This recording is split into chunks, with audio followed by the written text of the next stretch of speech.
دودھ پیتے بچے کی الٹی کیا ناپاک ہے؟ یہ سوال پوچھا ہے جی ام عیسیٰ نے مان صحرا سے۔ دودھ پیتا بچہ اگر ماں کے کپڑوں پر الٹی کر دے تو کیا یہ کپڑے ناپاک ہو جائیں گے؟ دیکھیے، دودھ پیتے بچے کی الٹی اور بڑی عمر کے آدمی کی الٹی کے احکام میں کوئی فرق نہیں ہے۔ اگر منہ بھر کے الٹی ہوئی ہے، یعنی منہ بھر کا مطلب کہ بہت زیادہ الٹی ہوئی ہے اور منہ فل جیسے بھر جاتا ہے، تو چاہے بڑے کی الٹی ہو یا بچے کی الٹی ہو، دونوں ناپاک ہیں۔ اگر وہ یعنی یہ ہتھیلی کی گہرائی جو ہے نا، جو 5 روپے کا آج کل سکہ ہوتا ہے، اس کے بقدر اگر لگی ہوئی ہے تو کپڑا ناپاک ہے، اس سے کم ہے تو شریعت میں معاف ہے وہ۔ اور اگر تھوڑی سی الٹی ہے تو چاہے چھوٹے بچے کی ہو یا بڑے کی ہو، وہ پاک ہے۔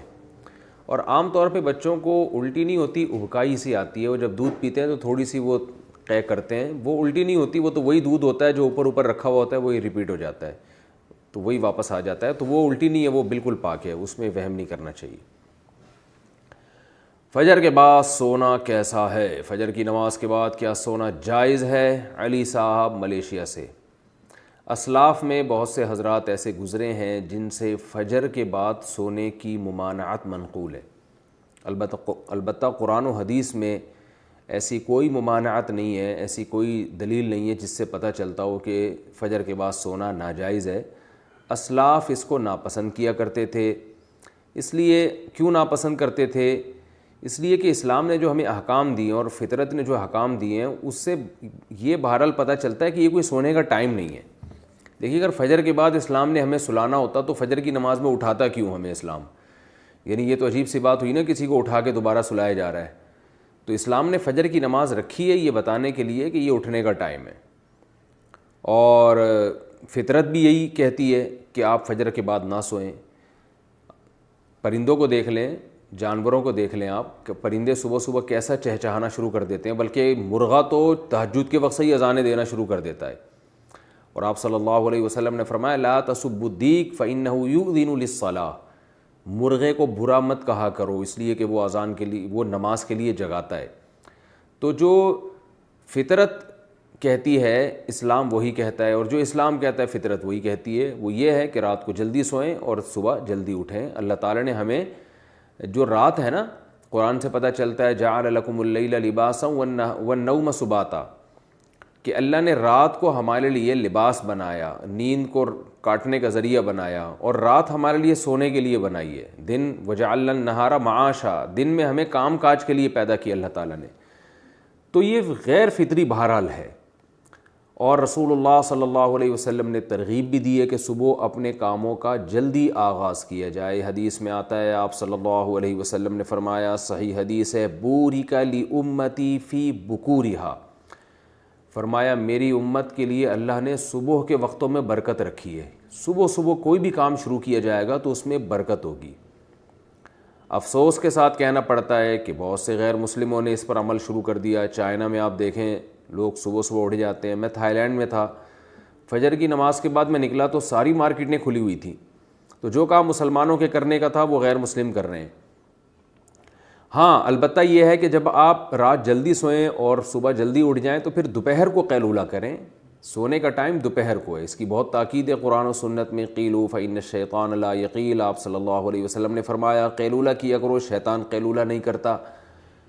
اور صحابہ، تابعین، اسلاف سب کی سنت ہے۔ گورے یہاں تک لکھتے ہیں کہ جب مسلمانوں کی خلافتیں تھیں تو پورا اہل اسلام دوپہر کو کھانے کے بعد سویا کرتا تھا، تھوڑی دیر آرام کرتے تھے، اور اس سے بہت زیادہ انسان کو طاقت ملتی ہے، دماغی بھی، جسمانی بھی، سکون بھی ملتا ہے، اور وہ بہت تیار ہو جاتا ہے بہت دیر تک کام کاج کرنے کے لیے۔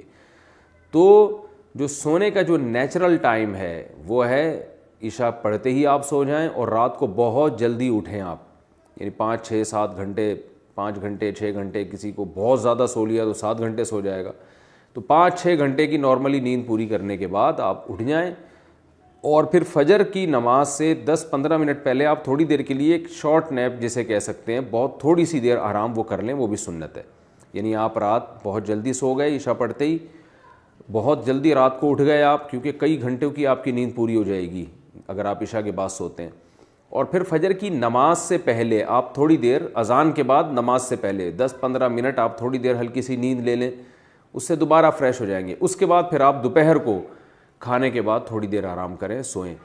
تو یہ جو نیچرل یعنی سونے کی یہ روٹین ہے، تو یہ بہت اس کی یعنی سنت سے بھی ثابت ہے، صحابہ سے بھی، اسلاف سے بھی. البتہ یہ کوئی فرض واجب نہیں ہے، کیونکہ بعض لوگوں کی روٹین ایسی ہوتی ہے کہ وہ بیچارے رات کو نہیں سو سکتے، ان کے کام نائٹ ڈیوٹی ہے کسی کی، یا کسی کو اسٹڈی کے لیے فرصت ہی اس ٹائم پہ مل رہی ہے، یا اور کوئی ایسا مسئلہ ہے کسی کے ساتھ، تو اس کا کوئی فرض واجب سے تعلق نہیں ہے. تو ایسی کنڈیشن میں اگر کسی کی رات کو نیند پوری نہیں ہو سکتی تو فجر کے بعد بھی وہ سو سکتا ہے، کیونکہ نیند پوری نہ کرنا یہ زیادہ نقصان دہ بنسبت اس کے کہ آپ غلط ٹائم پہ سو کے نیند پوری کر لیں.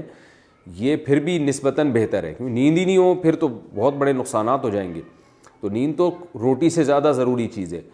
تو اس لیے نیند پوری کرنے کے لیے اگر کسی کو مجبوراً فجر کے بعد سونا پڑتا ہے تو کوئی حرج نہیں ہے اس میں، لیکن نارملی اسلام نے اس کو پسند نہیں کیا ہے، کیونکہ اسلام دین فطرت ہے. تو حلال و حرام سے اس کا تعلق نہیں ہے، بہتر اور مستحب بہرحال یہ نہیں ہے. اور آپ صلی اللہ علیہ وسلم کی ترغیب بھی ہے کہ صبح کے وقت میں اللہ تعالیٰ نے میری امت کے لیے برکت رکھی ہے، تو اپنے کاموں کا فجر کے فوراً بعد سے آغاز کر دینا چاہیے. اور وہ وقت ویسے بھی